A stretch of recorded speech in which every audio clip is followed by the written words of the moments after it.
Nobody messes with someone who answers like this, and it's not because they shout louder, it's because they answer smarter. Think about that person who provokes you, interrupts you, talks over you, and somehow seems to win just because they're making noise. Now imagine the opposite. You don't raise your tone, you don't justify yourself, you don't get tangled in their drama. You say one sentence, the right one, the cold one, the intelligent one, and suddenly something uncomfortable happens for them. They lose the ground, they lose control, and they run out of words. In this video, I'm going to give you 5 smart replies that shut anyone up without insulting them, without losing your class, and without giving away your peace. They work with a boss, a difficult family member, an arrogant coworker, and especially with someone who's trying to manipulate you. And listen to this. Reply number 3 doesn't just stop an argument, it flips the entire dynamic because it forces the other person to respect you or stay out. Stay until the end, because once you start using these lines with calm confidence, you're going to notice something strange. People start measuring their words around you. Here's the problem most people never realize. They think the goal is to win the argument. So they fight for the last word. They raise their voice, they explain too much, they prove too much, they perform too much. And meanwhile, the other person is not arguing to understand. They're arguing to dominate. That's why the loudest person often wins in the moment. Not because they're right, but because they're willing to be chaotic. Stoicism offers a different kind of power. Not the power to crush people, the power to remain unshaken. Epictetus taught that it's not events that disturb us, but our judgment about events. In other words, the moment you react automatically, you give someone else the steering wheel of your mind. Marcus Aurelius wrote about keeping your inner ruling faculty steady, like a rock that the waves keep hitting but never move. Seneca warned that anger is a kind of temporary madness, and madness always regrets what it says. So these aren't comebacks, they're boundaries spoken out loud. They're controlled sentences that protect your dignity and expose disrespect without needing aggression. And one more thing before we start. These replies only work if your tone matches your words. If you deliver them with rage, they become sarcasm. If you deliver them with fear, they become permission. The magic is calm, the magic is precision. Reply 1. I don't need to raise my voice to be right. Some people are addicted to volume. They think if they're louder, they're stronger. They interrupt, they talk over you. They flood the conversation so you can't even finish a thought. And they expect you to do one of 2 things: submit or explode. If you explode, you've entered their arena. This line is how you exit that arena while staying standing in the room. Imagine you're in a meeting. You're trying to explain a plan, and someone keeps cutting you off with a louder tone, like they're trying to win by drowning you out. Or imagine a family argument where one person turns every topic into a shouting match. They're not aiming for truth, they're aiming for control. You pause, you keep your posture relaxed, you look at them without hostility, and you say, clearly, I don't need to raise my voice to be right. That sentence does something subtle but powerful. It forces a comparison. It invites everyone watching to notice the difference between emotional noise and mental strength. It also tells the other person, you can scream all you want, but I'm not joining you down there. And if they keep yelling after that, they look smaller. Because now it's obvious, the shouting isn't confidence, it's insecurity trying to wear armor. Epictetus warned that the person who can't control their mouth becomes a servant of their impulses. When you say this line calmly, you're demonstrating the opposite. You're showing that your emotions don't drag you around by a leash. You're not arguing anymore. You're setting the temperature of the room. Reply 2. The way you're speaking says more about you than it does about me. Some people don't attack your ideas. They attack your dignity. Sarcasm, mockery, little humiliations disguised as jokes. They try to make you feel small so you'll either get defensive or get desperate for approval. This line is a mirror. The way you're speaking says more about you than it does about me. Notice what you're doing here. You're not calling them names. You're not begging them to stop. You're not trying to prove you're worthy. You're simply refusing to absorb what doesn't belong to you. Imagine someone throws a cutting remark at you in front of others. They want you to blush, to react, to stumble, to defend yourself. And instead you hold a quiet gaze and deliver that sentence like a diagnosis, not a fight.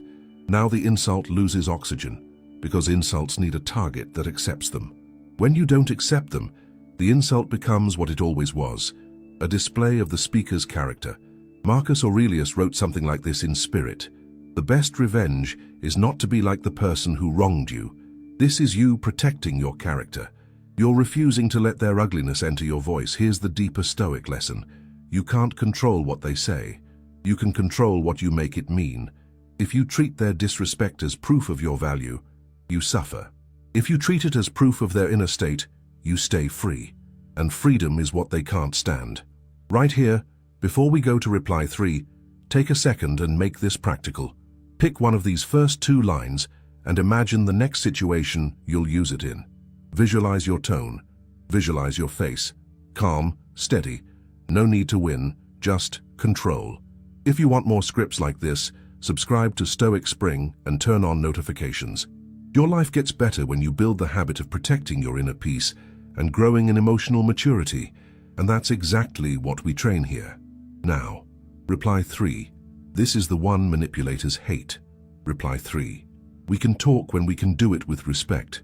There are conversations that aren't conversations. They're traps. The person interrupts you, twists your words, raises the tone, pushes you to react, and then when you react, they blame you for the chaos they created. That's a manipulation loop. Most people stay in the loop because they're afraid that leaving means losing. Manipulators love that. They want you locked in. They want you emotionally engaged because an engaged target is easier to steer. This line breaks the loop instantly. We can talk when we can do it with respect. Say it like a boundary, not like a complaint. Not, please respect me. Not, why are you like this? Just a simple condition. To imagine you're discussing something important and the other person starts attacking your tone, your personality, your motives. They interrupt every sentence. They escalate. They want you to chase them, to defend yourself, to beg for fairness. You stop. You breathe. You say, we can talk when we can do it with respect. Now watch what happens. The axis of the conversation changes. It's no longer about the topic. It's about the minimum standard required for the topic to even exist. This is what Epictetus meant when he said you can't control other people's actions, but you can control what you consent to. You're withdrawing consent from disrespect, and that's why manipulators hate it, because they can't keep escalating without exposing themselves. If they continue being disrespectful after you calmly demanded respect, everyone can see it. If they suddenly become respectful, you just force them into your frame. Either way, you win without throwing a punch. One warning. Don't over-explain this line. Don't add a speech. Don't argue about why they should be respectful. The power is in the simplicity. It's a locked door. You don't debate with someone at the door. You decide whether it opens.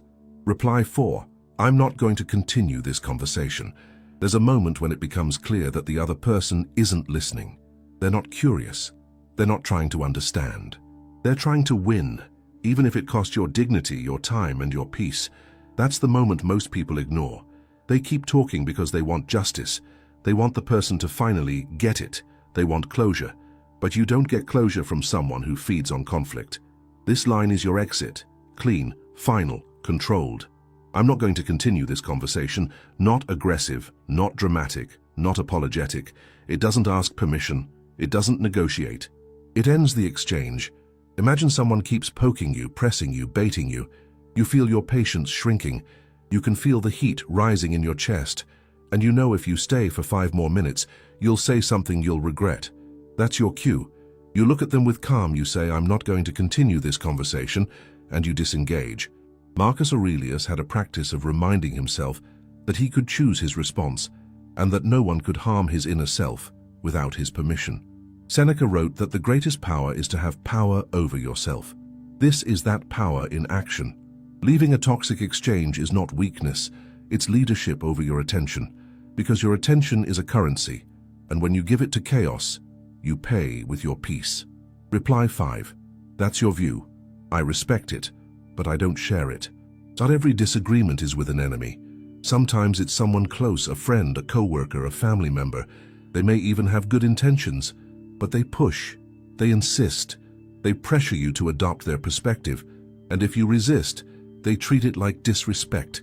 This line is how you stand your ground without turning it into war. That's your view. I respect it, but I don't share it. It says, I heard you. It says, I'm not attacking you. And it also says, I'm not moving. Imagine someone is trying to convince you to make a decision you don't want to make, or they keep judging your choices, pushing their beliefs, framing you as wrong for not obeying their worldview. You can either argue point by point, which never ends, or you can surrender, which costs you.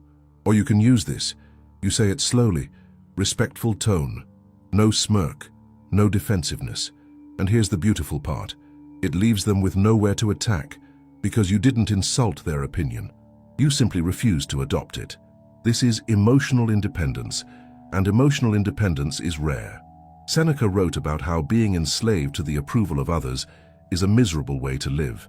This sentence is a key that unlocks that prison. It's you saying, I can honor your right to think differently without handing you control over my mind. Now let's make these 5 replies feel like weapons you can actually carry. The words matter, but the delivery matters more. When you say reply 1, your goal is to lower the temperature. When you say reply 2, your goal is to reflect, not retaliate. When you say reply 3, your goal is to set a standard and expose intention. When you say reply 4, your goal is to protect your energy and end the loop. When you say reply 5, your goal is to hold your position without disrespect. And one more thing, you don't need to use these lines every time. Sometimes silence is stronger. Sometimes a pause is the reply. Sometimes the most intelligent answer is walking away without announcing it. But when you do speak, speak like a person who owns their inner world. Let's recap them, because repetition turns phrases into reflexes. I don't need to raise my voice to be right. The way you're speaking says more about you than it does about me. We can talk when we can do it with respect. I'm not going to continue this conversation. That's your view. I respect it, but I don't share it. Don't underestimate what these do to people who rely on pressure. When you stop reacting the way they expect, you change the script. And when you change the script, you change the power dynamic. Over time, something interesting happens. People start approaching you differently. Not because you became aggressive, but because you became harder to manipulate. You became someone with presence, with control, with a calm that can't be purchased. If this video helped you, subscribe to Stoic Spring and turn on notifications. Your life improves when you build the habit of protecting your inner peace and growing in emotional maturity. And that's what we practice here every single day. And now, tell me in the comments, which of these 5 replies are you going to use first, and in what situation? I read the comments, and I want to know what you're facing.